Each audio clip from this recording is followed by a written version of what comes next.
السلام علیکم ورحمت الله وبرکاته. یو محترمه په شخصي کې پوښتنه کړې وه چې په دوبۍ کې یم، واده مې نه دی کړی، کوزده مې کړې ده، ډېر شهوت را باندې غالبه سو، پر دې باندې وبېرېدلم چې زنا به راسه وسي. دویم بیا مې وویل ښځې ته په ایمو باندې کار ټلیفون وکړي، که څوم هغه مې راوت کړې نه ده، ما هلته دا ستا فرج راښکاره کړه، بیا مې دلته ځان معذوره کړي.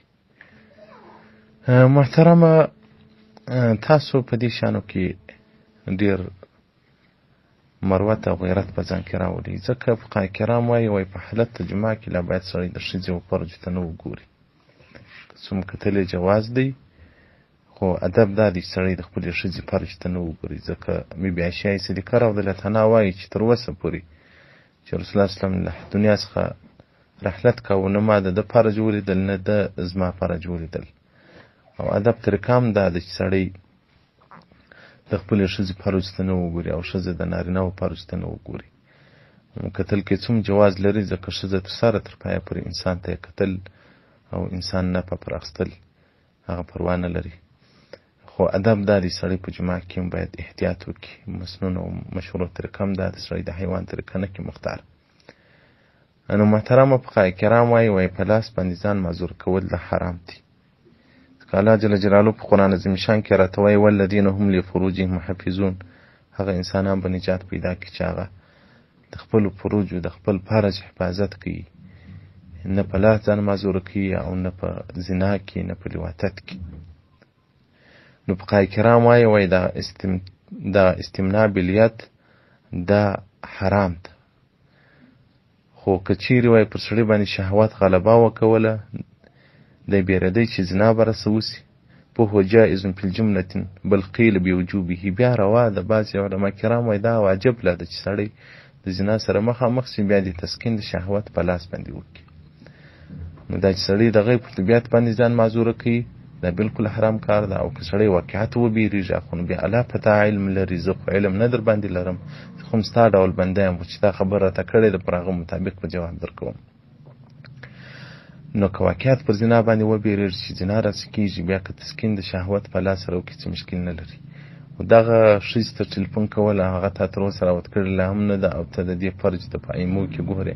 دا محترمینو، دا ما ښځه دونه بې ادبه کوي چې بیا په ژوند کې اختلافات سره جوړ کړي، ځکه په دا شریعتو کې په سنتیاتو کې هغه یو عجب اداب او خوند پروت دی. زما یو انډیوالو ډاکټرو قریب مو ده کوزده کړې وه، نو بیا به ټلیفونان کوم. دا ټلیفونان که څوم د ښځې سره پروا نه لري چې خپله معاینه دي ده، خپل حرم دي خبرې ورسره کوي، خو دا یو حیثیت د له مابین ځي او هغه کم ادب د له مابین ځي.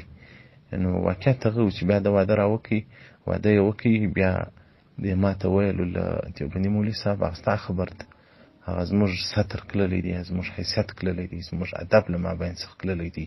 دا هغه ټول د ټلیفون مشکلات و.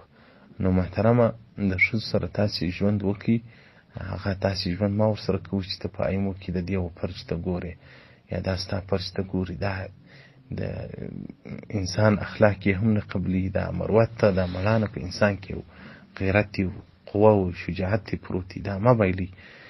نو دغسې که د ښځې سره په ټلیفون خبرې کړې وای، څه مشکل به نه درلودی. او واقعیت دوبۍ هغه ځای دی چې نو یو وخت ما ته یو چا ویل، زه له چین څخه رالمه، د مسجد سره ووتلمه، د مازدیګر لمونځ مې وکړ، یوه ښځه راته ودرېدله، راته ویې ویل په روسي باندې ودرځه زنا راسره وکړه. ده ما ته ویل زنا هلته دومره نه عیب ده او نه دومره مشکل ده. نو که چیرې وبېرېدلاست چې زنا راسه کېږي، بیا که په لاس ځان معذور کړي څه مشکل نه لري، خو لیکن د شهواتو د کنټرول لپاره د بېوي نقصه زموږ سره شته.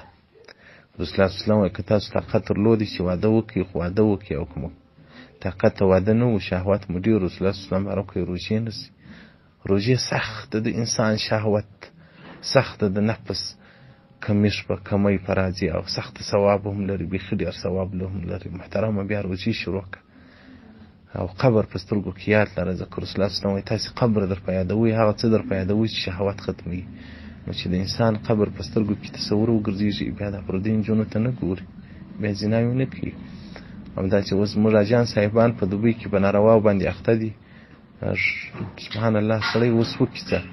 دا به ورځ یو چا له کراچۍ څخه یو ښځې رنګ راته ووه، مولوي صاحب زما خاوند په دوبۍ کې د زناوې کوي، دلته چې راسي په واټساپ کې دغه پردیو ښځو سره غږېږي، ته ما ته ویدی دا مې شی راوښیي چې دا زما سړی سم سي.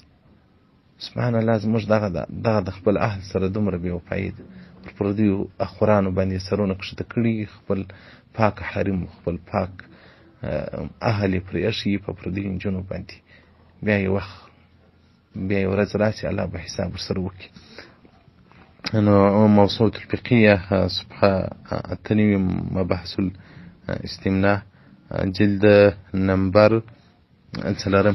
نو محترمه، که دا ستا غالب ګماني چې زما څه زنا کېږي، که دا لاس باندې ځان نه کړم معذوره، بیا څه مشکل نه لري. او که داسې صرف یو وسوسه یي، شهوت د پکې خوند په اخي بیان عظیم جرم د ما یې کوو محترمه. او ډېر ځانونه وساتئ په د خارج کې چې مسلمانان دي په دا دوبۍ کې دي، ډېر ځانونه وساتئ. الله دې ستاسو حفاظت وکړي، د سترګو هم د لاسو هم الله جل جلاله هم وساته. الله مو دی وساته لکه ابراهیم علیه السلام چې په اور کې وساتئ. الله مو داسې وساته له موږ سره لکه یوسف علیه السلام چې وساتئ. الله مو داسې وساته چې پر هېڅ ګناه باندې زموږ سره قدرت نه کوي پیدا. موږ به دعاوې درته کوو، تاسې مو الله ته ډېره زارۍ کوئ چې یا رب په داسې فتنو په دور کې الله ستا فضل غواړو. السلام علیکم ورحمة الله وبرکاته.